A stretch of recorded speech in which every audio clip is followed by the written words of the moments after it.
Okay, perimetry की report में सबसे पहले आपके पास आता है हेडर। हेडर में आपको क्या क्या मिलेगा? पेशेंट और टेस्ट इन्फॉर्मेशन। ठीक है, आपके पास जो पेशेंट की आईडी है, एज है, टेस्ट डेट है और कौन सी हमने टेस्ट की है, वो सब आपको हेडर में मिलेगा। आपने कौन सी स्ट्रेटेजी यूज़ की है, कौन से पॉइंट रेट्स यूज़ किए हैं। पॉइंट रेट्स मतलब 24-2 किया है, 30-2 किया है या 10-2 किया है। और स्ट्रेटेजीज में आपने सीधा स्टैंडर्ड किया है, फास्ट किया है या फास्टर भी है आपके पास, और फुल थ्रेशोल्ड है। तो आपने जो भी सेलेक्ट किया है, जिस पर आपने टेस्टिंग की है पेशेंट की, वो सब कुछ आपको हेडर में मेंशन मिलेगा। आपके पास जो स्टिमुलस के पैरामीटर्स हैं वो मेंशन होते हैं कि साइज़ कौन सा है और वाइट है या येलो है। यूजुअली वाइट यूज़ होता है। ठीक है, स्टिमुलस। देन बैकग्राउंड ल्यूमिनेंस क्या है, जो कि हमारे पास 31.5 एपोस्टल्स फ्री में स्टैंडर्ड होती है। उसके अलावा टेस्ट का ड्यूरेशन मेंशन होता है आपके पास। रिफ्रैक्टिव करेक्शन जो मतलब यूज़ हो रही है डिस्टेंस के लिए, वो आपके पास मेंशन होती है। और उसके अलावा मतलब पेशेंट की जो डिस्टेंस करेक्शन है वो मेंशन होती है। प्यूपिल साइज मेंशन होता है पेशेंट का। उसके अलावा कोई भी अगर पुअर फिक्सेशन है पेशेंट की या कोई रिम आर्टिफैक्ट आ रहा है लेंस का, वो सब कुछ आपको हेडर में मिलेगा। ठीक है, नेक्स्ट आपके पास आता है रिलायबिलिटी इंडाइसिस। इसमें आपको ये पता चलता है कि जो आपके पास रिजल्ट्स आए हैं वो ट्रस्टवर्थी हैं भी या नहीं।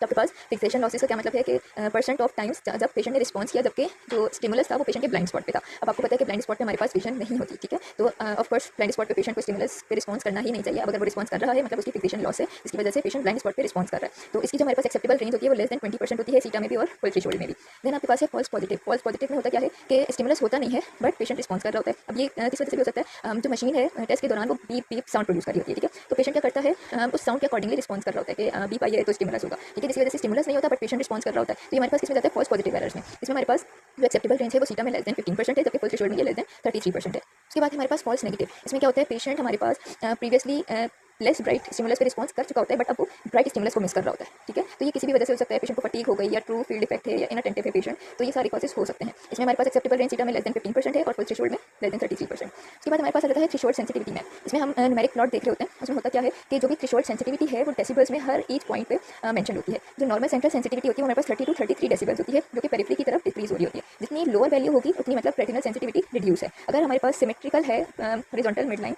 तो मतलब हमारी आई हेल्दी है। ठीक है, इसके अलावा हम दोनों आइज को आपस में भी कंपेयर करेंगे और हमारे पास अगर तो ग्रेटर देन 2 to 3 डेसिबल्स का डिफरेंस आ रहा है दोनों आइज के बीच में, तो मतलब ये हमारे पास सिग्निफिकेंट है। उसके बाद नेक्स्ट हमारे पास ग्रे स्केल।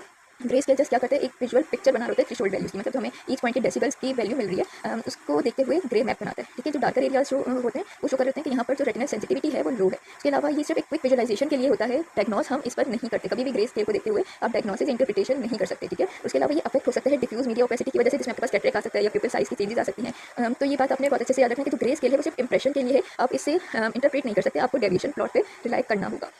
देन आपके पास है total deviation plot. Total deviation plot में क्या होगा, जो पेशेंट का थ्रेशोल्ड है उसको एज में नॉर्मल मतलब जो नॉर्मेटिव डेटा बेस है आपके पास उससे कंपेयर किया जाएगा। इसको भी डेसिबल्स में एक्सप्रेस किया जाता है। अगर तो आपके पास वैल्यूज नेगेटिव में है तो मतलब वहाँ पर रेटिनल सेंसिटिविटी लॉस हो रही है, अगर तो पॉजिटिव में है मतलब आपके पास रेटिनल सेंसिटिविटी अच्छी है।